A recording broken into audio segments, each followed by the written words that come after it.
ہاں جی، بسم اللہ جی، ماشاء اللہ، سبحان اللہ، اللہم صلی علی سیدنا محمد وعلی آل سیدنا محمد وبارک وسلم صلی علیہ۔ صلاۃ والسلام علیک یا سیدی یا رسول اللہ وعلی آلہ وصحبہ یا حبیب اللہ۔ الصلاۃ والسلام علیک یا سیدی یا رسول اللہ وعلی آلہ وصحبہ یا رحمت للعالمین۔ آج جو بیان کرنا ہے وہ ایک بادشاہ نے دو غلاموں کا امتحان لیا جو اس نے رکھنے تھے ملازم، ان کا امتحان لیا۔ ایک بادشاہ نے دو غلام خریدے، ایک سے بات چیت کر کے اس کو عقل مند اور شیریں زبان پایا، جو لب ہی شکر ہوں تو سوائے شربت کے ان سے کیا نکلے گا۔ آدمی کی آدمیت اپنی زبان میں مخفی ہے، اور یہی زبان دربار جان کا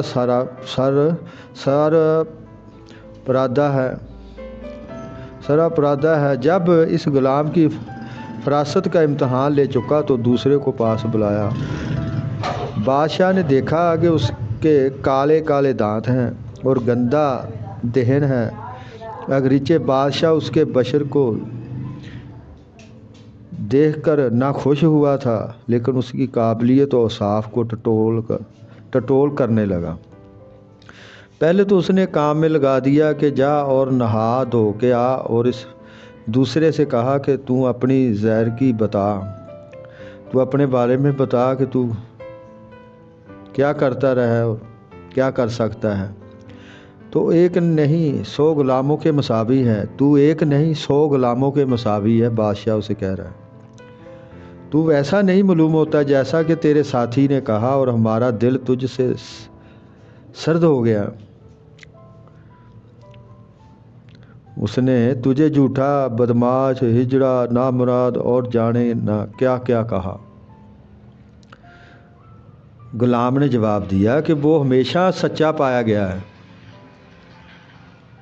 اس سے زیادہ سچا میں نے کسی کو نہیں دیکھا۔ اس کی فطرت میں راست گوئی داخل ہے، اس لیے اس نے جو کچھ میرے متعلق کہا ہے، اگر ایسا ہی میں اس کے متعلق کہوں تو تہمت ہوگی۔ میں اس بھلے آدمی کی عیب جوئی نہ کروں گا، بجائے اس کے کہ بہتر ہے کہ اپنے ہی کو محتم رکھوں۔ اے بادشاہ، ممکن ہے کہ وہ مجھ میں جو عیب دیکھتا ہے شاید میں خود اپنے میں نہ دیکھتا ہوں۔ بادشاہ نے کہا تو بھی اس کے عیب جیسے کہ اس نے تیرے عیب بیان کیے ہیں، بے کم ہو کاشت بیان کرتا کہ مجھے یقین ہو کہ تو میرا غم خوار ہے اور میری سلطنت و حکمرانی کا مددگار رہ سکتا ہے۔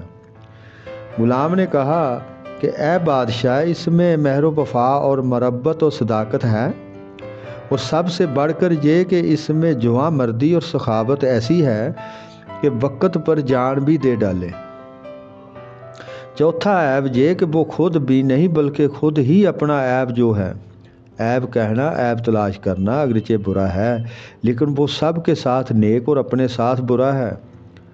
بادشاہ نے کہا کہ اپنے ہمراہی کی مداح میں مبالغہ نہ کر، اور دوسرے کی مداح کے ضمن میں اپنی مداح پیش نہ کر، کیونکہ اگر میں آزمائش کے لیے اس کو تیرے مقابل کر دوں تو تجھ کو شرمساری حاصل ہوگی۔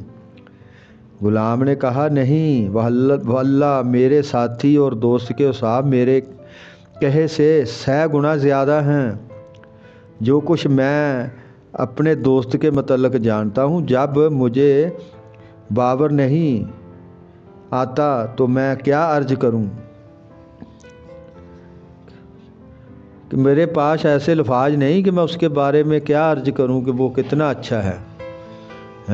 وہ غلام کہہ رہا ہے۔ اس طرح بہت سی باتیں کر کے بادشاہ نے اس بدصورت غلام کو آزما لیا، اور جب وہ پہلا غلام حمام سے آیا تو اس کو پاس بلایا، بدصورت غلام کو وہاں سے رخصت کر دیا، اور خوبصورت کی شکل و سیرت کی تعریف کر کے کہا معلوم نہیں تیرے ساتھی کو کیا ہو گیا تھا کہ اس نے پیٹھ پیچھے تیری نسبت بہت کچھ باتیں کہیں۔ غلام نے کہا جہاں پناہ اس بے دین نے میرے حق میں جو کچھ کہا اس کا ذرا سا اشارہ تو دیجیے۔ بادشاہ نے کہا سب سے پہلے تیری دو روئی کا وصف اس نے کیا کہ تو ظاہر میں دعا اور باطن میں درد ہے۔ جب اس نے بادشاہ سے یہ سنا تو ایک دم غصہ دریا کی طرح چڑھ آیا، اس کا چہرہ مارے غصے کے تمتمانے لگا، اور پھر اس نے اپنے ساتھی کی نسبت جو کچھ منہ میں آیا کہہ ڈالا۔ جب بار بار ہجو کرتا ہی چلا گیا تو شہنشاہ نے اس کے ہونٹوں پر ہاتھ رکھ دیا کہ بس اب حد ہو گئی ہے۔ بادشاہ نے کہا لے سن، میں نے تجھ میں اور اس میں پوری پوری پہچان کر لی۔ تیری جان بدبو ہے، اس کا دھیان بدبو ہے، بس اے سڑاندھی جان والے تو دور بیٹھ تاکہ وہ میرا اور تو اس کا متحد رہے۔ اس لیے دنیا کے بزرگوں نے کہا ہے کہ زبان کی حفاظت انسان کی راحت ہے۔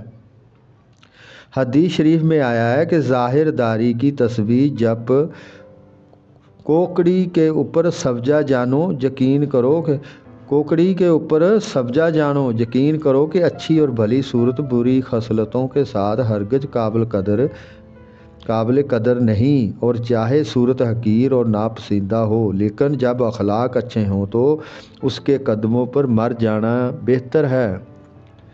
لہٰذا اے شخص تو کب تک آب خورے کے ظاہری نقش و نگار پر فریفہ تن رہے گا؟ نقش و نگار کو چھوڑ اور پانی کو دیکھ کہ وہ کیسا ہے، آخر کہہ تو صحیح، تو کب تک صورت پرستی کرے گا؟ معنی کا طلبگار ہو اور معنی کو ڈھونڈ۔ یہ تھا آج کا بیان، اسے سمجھ لیجئے۔ اللہم صلی علی سیدنا محمد وعلی آل سیدنا محمد وبارک وسلم۔ آمین۔